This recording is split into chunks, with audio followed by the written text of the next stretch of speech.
오늘 말씀은 지난주 말씀에 이어서 에베소서 5장에 너희는 빛이라 라는 제목의 말씀입니다. 지난주에도 잠깐 보았지만 에베소서 6장까지의 큰 그림을 한번 그려보자면 반으로 나누어서 전반부는 우리가 하나님의 은혜로 구원받아 그분의 자녀가 되고 그렇게 하나님의 영광스러운 교회에 속하게 되었다라는 것을 가르쳐 줍니다. 그리고 뒷부분 4장, 5장, 6장은 그러면 그렇게 은혜로 구원받은 우리가 이 영광스러운 하나님의 교회에 속하게 된 우리가 그러면 이제 어떻게 살아야 하는가 실천을 다루어 주는데 이 실천에서 가장 중요하게 두 가지를 우리에게 교훈합니다. 첫 번째는 교회의 하나됨을 힘써 지키라. 우리가 지난 시간에 보았던 말씀입니다. 그리고 오늘 본문의 두 번째가 빛의 자녀로 살아라입니다. 이 에베소서 말씀을 놓고 보면 구원받은 우리가 추구해야 할 넘버원 실천이 교회의 하나됨을 지키라는 것입니다. 얼마나 수많은 영적인 가르침들이 있을 수 있겠습니까? 그런데 이것을 가장 먼저 이야기하고 있습니다. 즉 교회의 하나됨, 교회의 평화, 이것이 얼마나 우리에게 엄중하고 막중한 계명인가를 알 수 있지요. 그리고 두 번째 계명이 바로 그러면 우리의 삶에서 어떻게 살아야 되는가? 빛의 자녀로 살아라. 교회 공동체 안에서는 그 하나됨을 힘써 지키는 삶으로, 그리고 이 세상을 향하여서는 빛의 자녀로 살아라라고 가르칩니다. 간혹 잘못된 가르침이나 또는 신앙 중에 이런 오해가 있습니다. 이제 구원받았으니까 어떻게 살든 그게 무슨 크게 상관이 있는가. 그냥 이대로 나 타고난 대로 살다가 이렇게 천국 가면 그만이지.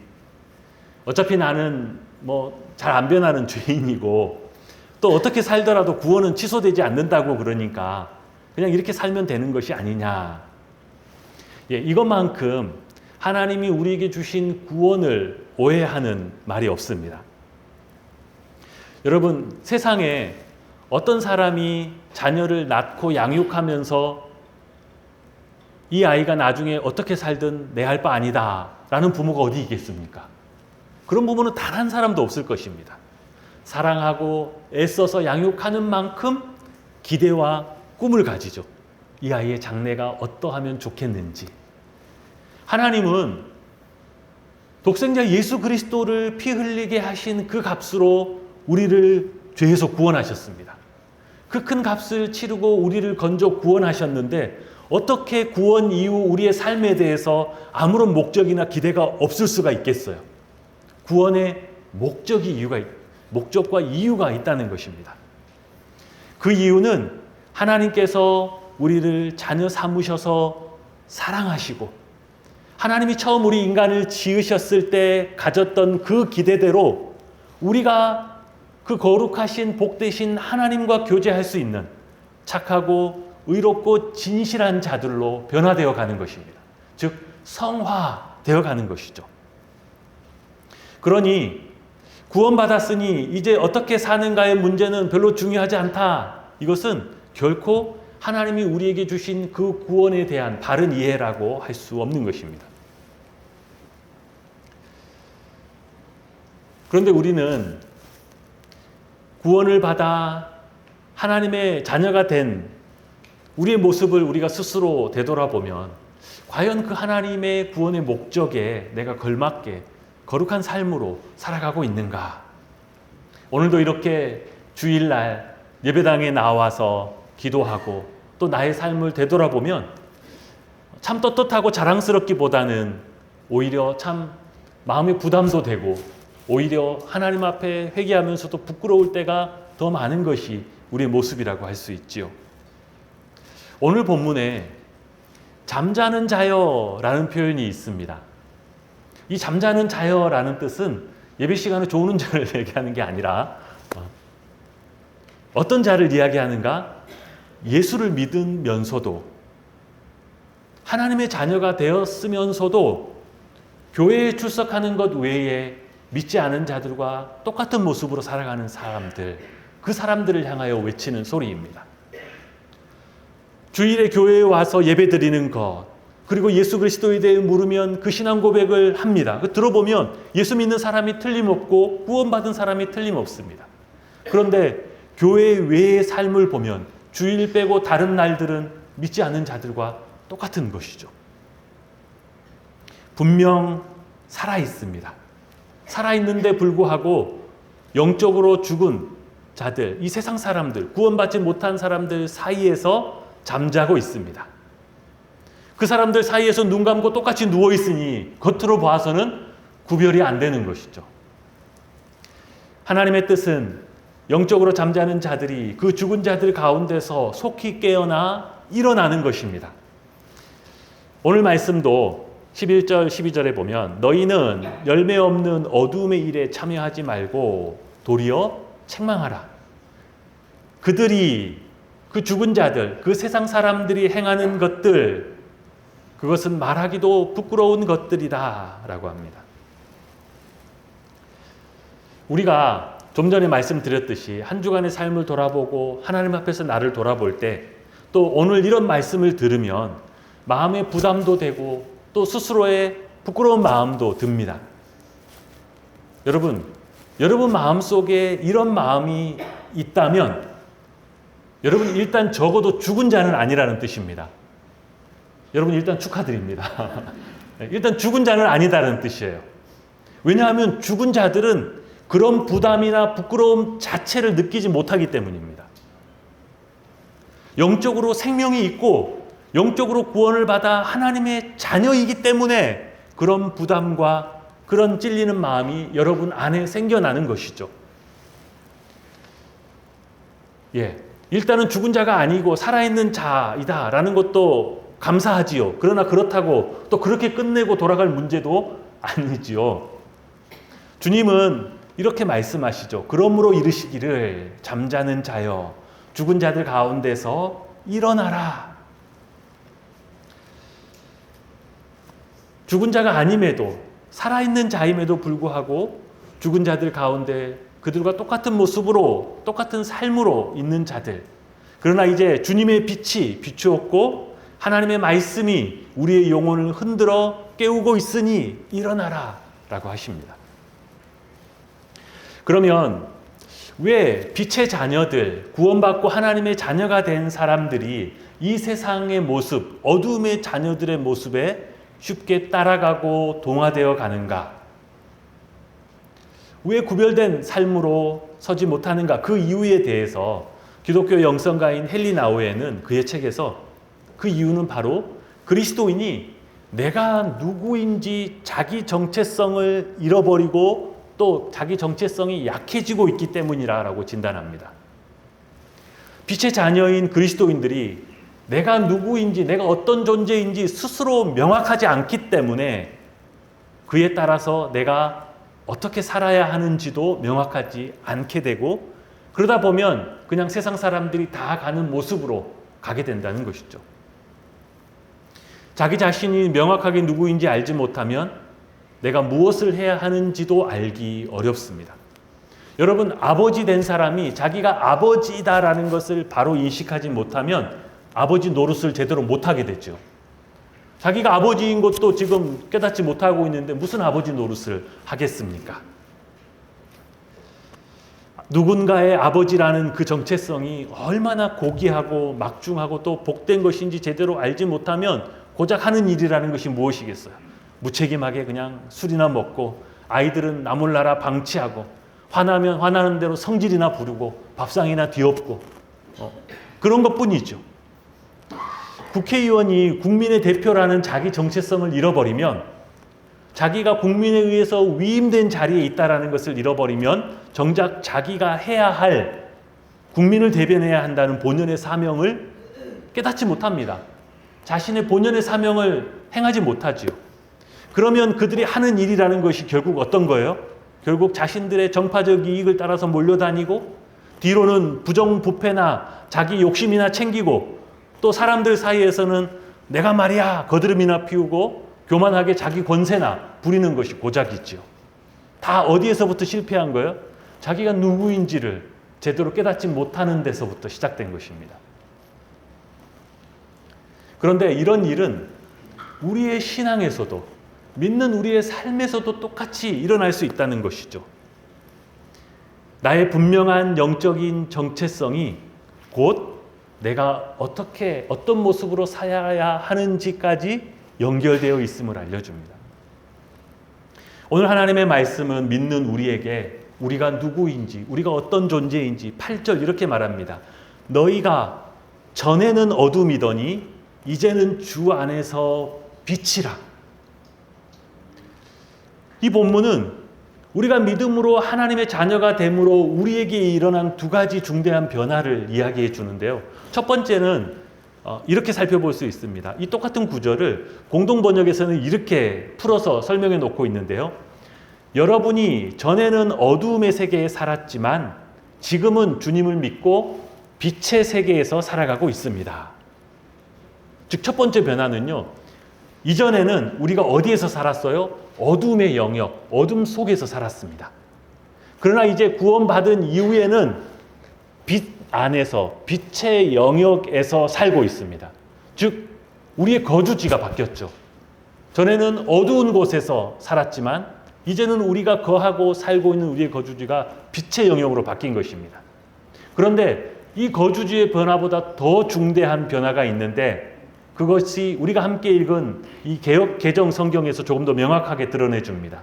너희가 전에는 어두움이더니 이제는 주 안에서 빛이라. 전에는 내 존재 자체가 내가 어두움이었습니다. 그런데 이제는 주 안에서 내가 빛으로 변화된 것입니다. 그러니 우리가 거하고 있는 영역과 우리의 존재를 종합해 보자면 이렇죠. 전에는 우리가 어두움의 영역에서 살고 있는 어두움이었습니다. 내가 사는 것도 어둠이었고 나도 어두움이었어요. 그러나 이제는 내가 주 안에서 빛의 영역에 살고 있을 뿐만 아니라 내 존재도 빛으로 변화되었다는 뜻입니다.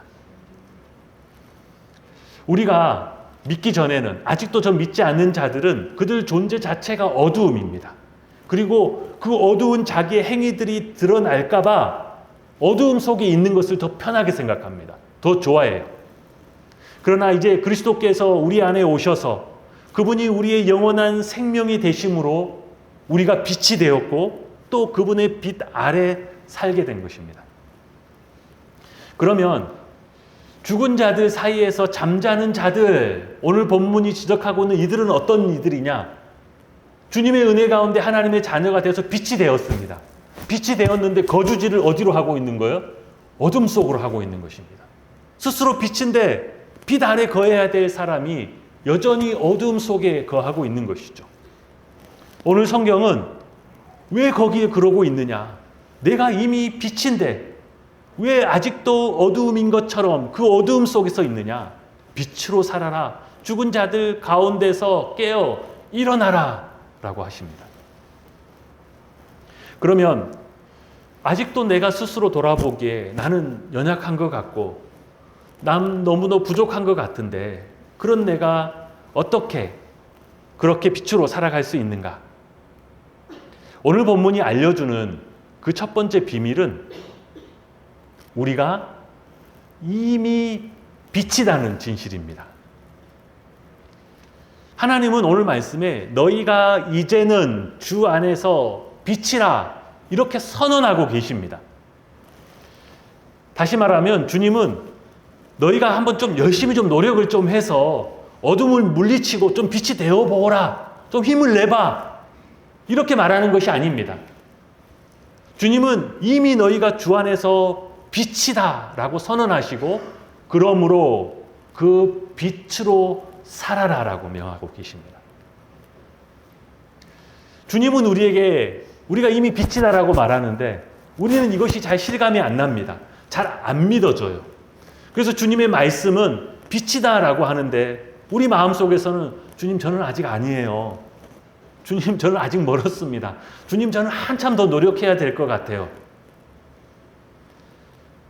여러분, 주님을 믿으면서도 여전히 자신을 죄의 종이고 어두움에 있다라고 믿는 사람은 빛의 자녀로서의 첫 발을 내디딜 수가 없습니다. 나아갈 수가 없어요.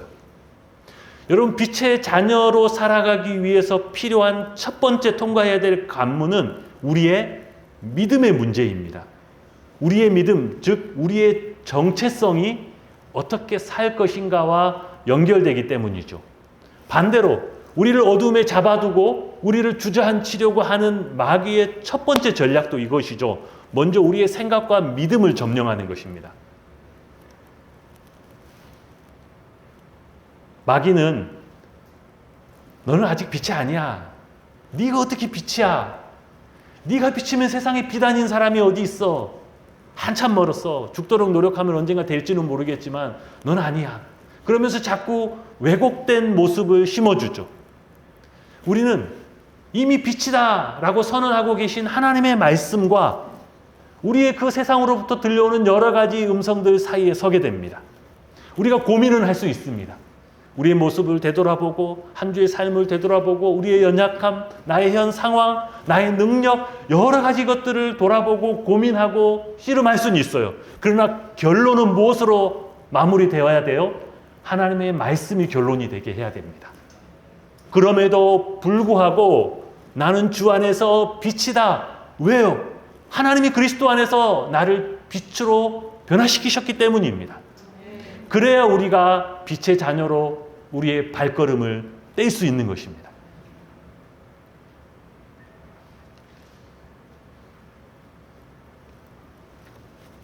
우리가 빛의 자녀라고 믿고 또 그런 믿음으로 우리가 믿음의 첫 발을 내디딜 때 그때 우리 안에서 성령께서도 우리에게 새 힘과 능력과 지혜를 주실 것을 믿습니다. 이미 그 성령은 우리 안에서 역사하고 계시기도 합니다. 성령이 우리 안에서 어떤 일들을 하고 계시냐? 우리 안에 모든 착함과 의로움과 진실함에 대한 소망을 주고 계시죠. 아, 나도 저렇게 살아야 되는데. 아, 나도 저런 삶으로 살 수 있으면 참 얼마나 좋을까? 얼마나 복될까? 이런 영적인 소망과 갈망을 우리 안에서 일으키고 계십니다. 여러분, 여기 있는 모든 이들 중에 그런 바램과 갈망이 없는 분들이 누가 있으세요? 왜 그런 목마름과 그런 바램이 있는 거예요? 하나님의 성령이 여러분 안에서 일하고 계시기 때문이고 여러분이 살아있는 자들이기 때문이죠.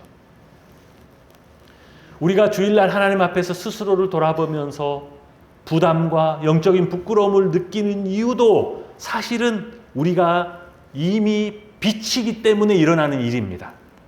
우리가 하나님의 자녀이고 이미 주 안에서 빛이다라는 이 사실, 이 진리는 그 무엇으로도 감추어질 수 없습니다.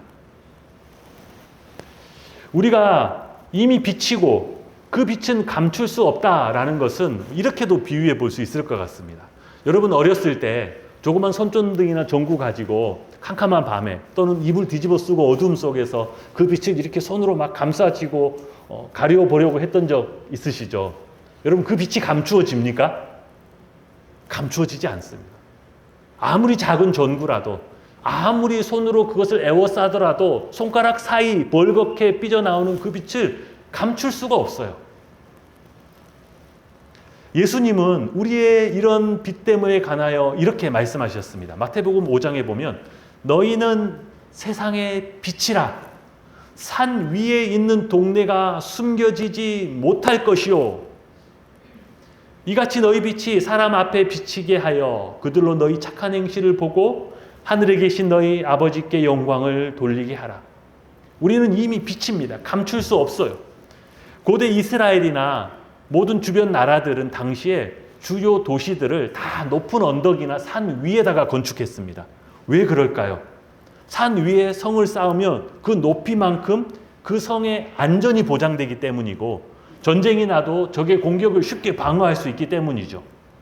예루살렘, 헤브론, 사마리아, 성경에 나오는 주요 도시들은 다 그렇게 높은 언덕, 산 위에 있는 도시들입니다. 그러니 이렇게 쭉 보면 도시들이 금방 주요 도시들이 눈에 띄죠. 밤이 되면요, 더 눈에 띕니다. 왜요? 불을 켜기 때문이죠. 높이 있는 그 집들의 불이 들어오면 그 환한 빛이 어떻게 감추어지겠습니까? 우리는 이미 감출래야 감출 수 없는 빛인데 오늘 말씀이 우리에게 당부하는 것이 무엇이에요? 그 빛을 감추면서 겨우 새어나오는 그 빛으로 살게 하지 말고 오히려 그 빛을 드러내고 더 밝게 이 세상을 향하여 비추라는 것입니다. 그렇게 해서 이 어둠 속에 있는 세상 사람들이 진리의 길을 발견하게 하고 그들로 살아계신 하나님께 영광을 돌리게 하라는 것입니다. 이 빛은 주님이 우리 안에 오셔서 지금도 우리 안에 살아 계시기 때문에 있는 빛입니다. 그러므로 우리가 너희는 빛이라 말씀하시는 그 주님의 말씀을 믿고 또 우리 안에서 살아계신 그 주님을 우리가 바라보면 우리의 삶에 그 빛의 열매는 맺히고 자라고 결국 하나님께 드려지게 돼 있습니다. 그 시작은 미약할 수 있습니다. 내가 빛이라고 내 안에서 맺는 열매, 시작되는 열매, 내가 첫 발을 내딛는 어떤 행동이 처음에는 아주 작고 미약할 수가 있어요. 그러나 분명한 것은 시작된다는 것입니다. 그것이 우리의 마음에, 그것이 우리의 언어에, 그리고 우리의 어떤 행동에 분명히 시작되고 자라납니다. 그 빛의 열매는 지금 우리가 얼마나 좋은 환경에 있느냐, 내가 얼마나 큰 능력을 가지고 있느냐 이것에 달려있는 것이 아니라 우리 안에 계신 참 빛인 주님께 달려있는 것이고 주님이 나를 통하여 역사하시는 것에 달려있습니다. 호주에 닉 부이치치라는 사람이 있습니다.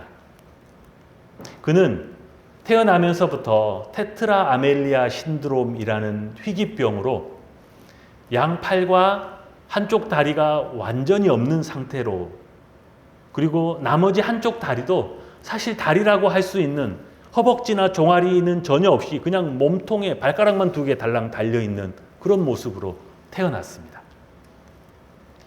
제가 이 사람의 모습을 사진으로 처음 보았을 때 사실 저도 많이 놀랐습니다. 아니, 이런 모습으로 생존은 가능한 거야? 살아갈 수는 있을까? 이런 마음이 들었습니다. 그는 정말 아무것도 가진 것이 없는 사람이고, 그는 정말 이 세상에 그 어떤 사람보다 이보다 더 절망적일 수는 없는 사람이지요. 그는 그런 모습에 자기를 비관하면서 10대 청소년기를 보내면서 그 절망을 이기지 못해서 3번이나 자살 시도를 하기도 했다고 합니다. 그런데 그런 이 닉 부이치치, 이 사람은 지금 어떤 모습으로 살아가고 있느냐? 이 세상의 모든 절망하는 사람들과 특별히 청소년들에게 꿈을 심어주는, 희망을 전하는 사람으로 살아가고 있습니다. 여러분 정말 믿기지 않겠지만 이 닉 부이치치가요, 저 몸으로 수영도 하고요, 저 몸으로 파도 타기 서핑도 합니다. 저 몸에 붙어있는 저 발가락으로 드럼도 치고요, 컴퓨터 자판도 치고요, 중고등학교 때는 학생회장도 했고, 대학에서는 경영학을 전공했고, 지금은 결혼도 해서요, 애도 4이나 있다고 합니다. 그가 어떻게 이런 삶으로 살아갈 수 있었는가? 그는 15살 때 처음 주님을 인격적으로 만나고, 아무리 절망적인 상황 속에 있다 할지라도 내가 너를 떠나지 않고 내가 너와 함께 있겠다라는 그 주님의 약속의 말씀을 붙들었다라고 합니다. 그 약속의 말씀을 붙들고 그때 이후로 지금까지 새로운 삶으로 살아오고 있는 것이죠. 이 부이치치가 사람들 앞에서 강연을 할 때는 어떻게 시작하느냐? 그냥 앞에 서서 아무 말도 안 하고 갑자기 그 앞에 푹 나다빠져서 시작합니다. 넘어져서 사람들이 다 지켜보는 가운데 혼자 일어납니다. 제가 이 닉 부이치치가 넘어진 상태에서 혼자 어떻게 일어나는지 그 영상을 가져오진 않았습니다. 왜냐하면 그 영상을 쳐다보고 있는 것만으로도 눈물이 나고 너무 마음이 아프기 때문이에요. 여러분 한번 상상해 보십시오. 저 몸으로 바닥에 넘어지면 도대체 어떻게 일어나겠습니까? 이마를 땅에 대고 몸을 굽혔다 폈다 움츠렸다가 힘을 주어서 몸을 비틀면서 이마를 땅에 짚고, 정말 보는 것만으로도 너무 견딜 수 없는 그런 모습으로 사람들이 그가 일어나려고 하는 그 몸부림을 보면 그냥 보다가 다 울어요. 희망에 대해서 어떤 것을 이야기하지 않아도 그의 그 몸부림 자체가 그가 하고자 하는 모든 것들을 다 이야기해 줍니다. 그렇게 일어난 이 브이치치는 사람들 앞에서 웃는 얼굴로 이렇게 이야기한다고 그래요. 하나님께서 저에게 정말 특별한 은사와 능력을 주셨습니다. 저는요, 넘어졌다가 일어나기만 해도 사람들이 다 은혜 받아요. 그렇게 환하게 웃으면서 이야기하는데 사람들은 울다가 또 웃다가 이 아무것도 아닌 것 같은, 아무것도 없는 것 같은 이 사람에게서 빛이 나는데 그 빛이 사람들을 눈부시게 할 정도입니다. 예수님께서 그를 통하여 발하시는 그 빛으로 사람들은 새 희망을 얻고 절망에서 일어나고 하나님의 살아계심을 목격합니다. 절망해야 마땅한 사람이 절망하고 있지 않을 때 사람들은 그 안에서 빛을 봅니다. 울어야 할 사람인데 울지 않고 그 얼굴이 해처럼 빛나고 있을 때, 불평하고 원망을 쏟아내야 될 사람이 감사하고, 낙심해야 될 사람이 오히려 그 입을 벌려 찬송을 하고, 핍박을 당하는 사람이 오히려 그 입술을 열어 축복하며 기도하고 있을 때, 자기의 가진 것도 작지만 오히려 그것을 나누어 주면서 기뻐하는 사람의 얼굴을 볼 때 사람들은 거기에서 빛을 봅니다.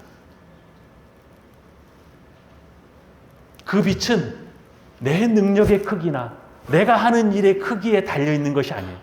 내 안에서 역사하시는 그 주님께 달려있고 주님이 나를 통하여 내 삶을 통하여 바라는 빛입니다.